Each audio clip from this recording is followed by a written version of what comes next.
City cyber crime સેલને આ જે સેક્સટોર્શન પ્રકારો જે સાયબર ફ્રોડ છે તેની ઇન્વેસ્ટિગેશનમાં સફળતા મળી, જે અનુસંધાને 2 આરોપીઓને યુપીથી ગિરફ્તાર કરવામાં આવેલા છે, જેમાં એક વ્યક્તિનું નામ છે રોહિત કુમાર રાકેશ કુમાર વાલ્મીકી, જેઓના એકાઉન્ટમાં 5,65,499 રૂપિયા જમા કરવામાં આવેલા, જેઓ છૂટક મજૂરીનું કામ કરે છે અને કાનપુર દેહાત ઉત્તર પ્રદેશના રહેવાસી છે. બીજા વ્યક્તિ છે સન્ની કુમાર અંતુ મદારી વાલ્મીકી, તેઓ પણ કાનપુર દેહાત ઉત્તર પ્રદેશના રહેવાસી છે. આ બંને આરોપીની ગિરફ્તારી કરીને આગળની તપાસ સુરત સિટી સાયબર ક્રાઇમ સેલે ધરી છે, જેમાં તે પણ ધ્યાન રાખવામાં આવશે કે આ જે આરોપીઓ છે તેના વિરુદ્ધ અન્ય પણ ભારતમાં જો કોઈ ગુના હશે તો જે લોકલ પોલીસનો સંપર્ક કરીને ગુના દાખલ કરાવવામાં આવશે. અને આ જે વ્યક્તિઓ છે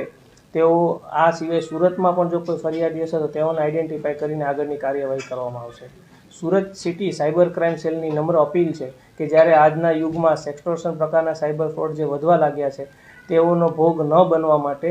બેઝિક અમુક ટિપ્સનું પાલન કરે, જેમાં સોશિયલ મીડિયામાં કોઈ અન્ય વ્યક્તિની ફ્રેન્ડ રિક્વેસ્ટ આવે, ખાસ કરીને મહિલાની, તો તેઓને એક્સેપ્ટ કરવાનું ટાળે. તે સિવાય કોઈ અનનોન વ્યક્તિ વોટ્સએપના માધ્યમથી વિડીયો કોલ કરે તો તે વિડીયો કોલને એક્સેપ્ટ ન કરે,